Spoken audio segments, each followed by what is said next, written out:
تمہیں اپنی بہنوں بیٹیوں ماؤں کے ساتھ بازاروں میں قیدی بن کر جانا ہے، سجاد یزید کی دربار میں خطبہ سنانا ہے۔ امام سجاد زاروں کی طرح رونے لگے اور نظریں اٹھا کر پوچھنے لگے، بابا آپ نے اتنا پرانا لباس زیب تن کیوں کیا ہے؟ امام حسین نے فرمایا، سجاد مجھے پتا ہے کہ یہ لوگ اتنے کم ظرف ہیں کہ میری شہادت کے بعد میرے جسم سے لباس اتار دیں گے، میری لاش کو لوٹیں گے، خیام کو لوٹیں گے۔ شاید اس غریب کا یہ پرانا لباس دیکھ کر ان کی غیرت جاگ جائے۔ بس امام حسین الوداع کہتے ہیں اور میدان میں جاتے ہیں۔ امام حسین جیسے ہی میدان میں آئے، سب سے پہلے کہا، اے لوگو پہچانو، میں تمہارے رسول کا بیٹا ہوں۔ میں وہ ہوں جس کو تمہارا رسول اپنے کندھوں پر سوار کرتا تھا، میں وہ ہوں جس کو تمہارا رسول سینے پر سلاتا تھا، میں وہ ہوں جس کے لیے تمہارا رسول کہتا تھا حسین مجھ سے ہے، میں حسین سے ہوں۔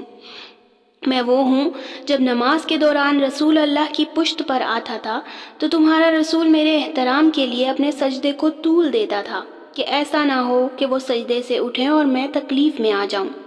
اے لوگو تم نے آج اس حسین کو رلایا ہے، اپنے ہاتھوں سے دنیا کے بدلے دوزخ کو لکھا ہے، بتاؤ میں نے کیا جرم کیا ہے؟ لوگ کہنے لگے، تمہیں اس لیے نہیں مار رہے کہ تمہارا کوئی قصور ہے، تمہیں اس لیے مار رہے ہیں کہ تم علی کے بیٹے ہو، ہم تمہیں صرف علی کے بغض میں قتل کر رہے ہیں تاکہ یزید ہماری جھولیاں دولت سے بھر دے۔ تو امام حسین فرمانے لگے، اے لوگو آج جس اسلام کا عالم تمہارے ہاتھوں میں بلند ہے، یہ عالم میرے بابا علی نے بلند کیا۔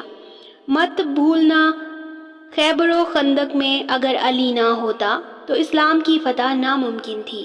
وہ علی جس نے پوری زندگی اسلام کی تبلیغ کی، حق کو بلند کیا، رسول اللہ کی حفاظت کی، آج اس علی کو یہ اجر دے رہے ہو؟ اے لوگو بتاؤ، اللہ کے رسول نے بار بار میرے بابا علی کا ہاتھ بلند کر کے فرمایا تھا کہ جہاں حق ہوگا وہاں علی ہوگا، جہاں علی ہوگا وہاں حق ہوگا، اور آج اس علی اور اولاد رسول کو یہ حق دے رہے ہو۔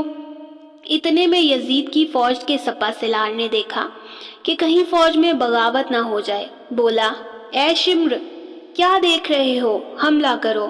بس لاکھوں کی فوج نے جب رسول اللہ صلی اللہ علیہ وآلہ وسلم کے نواسے پر حملہ کیا، امام حسین علیہ السلام نے اللہ کا نام لیا اور ذوالفقار میان سے نکالا۔ تاریخ گواہ ہے، ایک طرف لاکھوں کا مجمع اور ایک طرف 3 دن کا بھوکا پیاسا۔ حسین ابن علی، زمین پر اس طرح کی جنگ پہلے کبھی نہ دیکھی گئی کہ ایک تنہا انسان لاکھوں کے مجمع کو اس طرح سے فنار کر رہا ہے کہ فوج پلٹ کر بھاگنے لگی۔ امام حسین فوج یزید سے مخاطب ہو کر فرماتے ہیں، آؤ 3 دن کے بھوکے کی جنگ دیکھو، 3 دن کے پیاسے کی جنگ دیکھو، رسول کے اس نواسے کی جنگ دیکھو، اس کی جنگ دیکھو جس کا جوان بھائی مارا گیا، جس کے جوان بیٹے کو نظروں کے سامنے قتل کیا گیا، جس نے اپنے ہی ہاتھوں سے اپنے بچے کی قبر بنائی۔ امام حسین شیر کی طرح فوج یزید سے لڑ رہے ہیں۔ اتنے میں آواز غیب آتی ہے، اے حسین تیرا اللہ تجھ سے راضی ہوا۔ بس اس صدا کا سننا تھا کہ امام حسین نے اپنی ذوالفقار کو تھام لیا۔ اتنے میں عمر بن سعد کہتا ہے، شمر کیا دیکھ رہے ہو؟ یہ علی کا شیر ہے، اس کو مات دینا ناممکن ہے، جاؤ خیموں کو آگ لگا دو۔ بس پھر کچھ ظالموں نے بیبیوں کے خیموں کو آگ لگا دی اور کچھ امام حسین کو دور سے تیر مارنے لگے۔ امام حسین کبھی بیبیوں کے خیموں کی طرف بڑھتے، کبھی فوج کی طرف جاتے۔ عمر بن سعد اور شمر نے فوج کو 4 حصوں میں تقسیم کر دیا اور یہ کہا کہ کوئی بھی حسین کے قریب نہ جائے، جس کے پاس جو چیز ہے وہ دور سے حسین کو مارے، جس کے پاس نیزہ تھا اس نے نیزہ مارا، جس کے پاس تیر تھے وہ تیر مارتا رہا، جس کے پاس برچھیاں تھی وہ برچھیاں مارتا رہا۔ تاریخ نے لکھا جس کے پاس مارنے کے لیے کچھ نہ تھا اس نے کربلا کی گرم زمین سے مٹی اٹھا کر امام حسین کی طرف پھینکتا رہا۔ امام حسین کے جسم مبارک پر ہزاروں زخم لگتے رہے، اتنے تیر تھے کہ آپ کا جسم تک نظر نہیں آ رہا تھا۔ جیسے ہی نواسہ رسول گھوڑے سے زمین پر آئے۔ فوج یزید نے خوشی سے نعرے لگانے شروع کر دیے۔ اتنے میں وہ گھوڑا جس پر آپ سواری کیا کرتے تھے، وہ گھوڑا امام حسین کے چاروں طرف گھومنا شروع ہو گیا تاکہ ان تیروں سے اپنے آقا حسین کو بچا سکے۔ یہ دیکھ کر عمر بن سعد نے کہا، اے لوگو رکو، میں نے اپنی آنکھوں سے دیکھا تھا اس گھوڑے پر اللہ کے رسول سواری کیا کرتے تھے، کہیں یہ تیر گھوڑے کو نہ لگ جائیں، اور اس طرح تیروں کو چلانا بند کیا گیا۔ افسوس ہے ان لوگوں پر جن کو اس گھوڑے کا تو احترام تھا جس پر رسول اللہ سواری کیا کرتے تھے، لیکن اس حسین کا احترام بھول چکے تھے جن کو رسول اللہ اپنے کندھوں پر سوار کر کے امت کو دکھایا کرتے تھے۔ امام حسین علیہ السلام زمین کربلا پر سر رکھے اللہ کا شکر ادا کر رہے تھے، اور وہاں فوج یزید کے سپاہی امام حسین کا سر کاٹنے کے لیے قریب آتے ہیں۔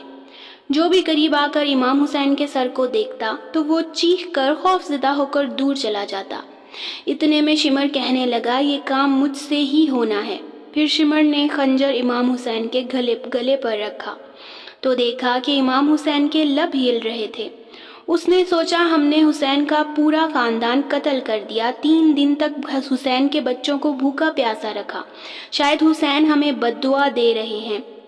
سننے کے لیے کان قریب کیے تو کیا سنا کہ امام حسین علیہ السلام اللہ کی دربار میں اللہ کی نعمتوں کا شکر ادا کر رہے ہیں کہ اے پروردگار، تیرا شکر ہے اس عظیم امتحان کے لیے تو نے اس حسین کو چنا۔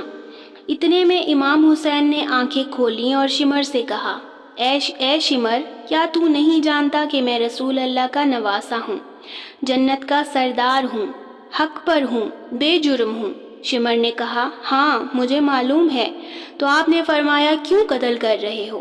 شمر نے کہا، تاکہ یزید میری جھولی دنیاوی دولت سے بھر دے۔ بس یہ کہتے کہتے شمر امام حسین کا گلا کاٹتا رہا اور فوج یزید جھومتی رہی۔ امام حسین علیہ السلام کے سر قلم ہونے کے بعد سادات کو لوٹا گیا۔ امام حسین کے سر مبارک کو نوکے سینہ پر بلند کیا۔ بی بی سکینہ کو تماچے مارنے لگے۔ رسول اللہ کی نواسیوں کے سروں سے چادر کو لوٹ لیا اور امام حسین کے جسم مبارک کی توہین کرنے لگے۔ تاریخ نے لکھا، امام حسین کے جسم پر جو جو چیزیں تھیں ان کو لوٹ لیا۔